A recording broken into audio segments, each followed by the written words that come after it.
Hello, Chris Wordnell. Today's video is hopefully going to simply explain to people what the term misfeasance means. Now, if you're a limited company director and your business has been struggling due to COVID-19, it's important that you understand what misfeasance is and what the potential implications are. Now, when you set up a limited company structure, you benefit from limited liability. So obviously you're the director, you're not the company. Now, you've got to act in the best interests of the company, the creditors, and the public at large. They call you sort of your fiduciary duties, your director's responsibilities. Now, simply put, what misfeasance means is when a director or an ex-director of a company misappropriates company money. So, listen, if you're a limited company, the money in the bank isn't your money, it's the company's money. And you have to act on the in the best interests of the company and the creditors. So, I'm going to give you a couple of examples of what misfeasance might be. So, like, the company was insolvent, so its debts outweigh its assets. You can't pay your debts on time. And let's say you started and you've got £50,000 worth of debt.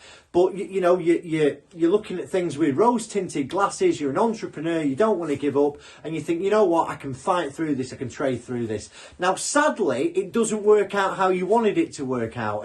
And now the company's debts aren't £50,000. They're £150,000. And you've took on additional credit from suppliers who now sadly aren't going to get paid. Now, to add to this, you may have made a preferential payment, so the company may owe you money as a director, and you've decided to pay yourself that money back in preference of, say, somebody like the HMRC. Now, all of these things could cause you problems down the line if you liquidate, and potential claims of misfeasance could be made against you.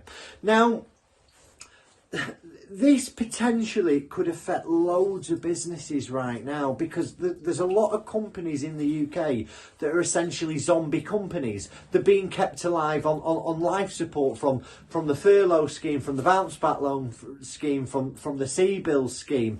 They've got no real hope of recovery, but they're just ticking along until something changes. Now, if there's no chance of your business recovering, looking at this realistically, not worse than it is, but how it is. If you don't feel that your business has any possible chance of getting through this problem and trading through and getting out of debt, it's important that you draw a line in the sand at some point, and the sooner the better. So if you're looking at this video, you don't know where to turn, some of the things that we said have sort of sparked something off in your head. Get some advice. Reach out. There are options available. Sometimes you'll be better off shutting that company and starting a new one. But everybody's situation is a little bit different. If you want some advice on sort of misfeasance or potential consequences for directors, then get in touch with us. No strings, no obligation conversation.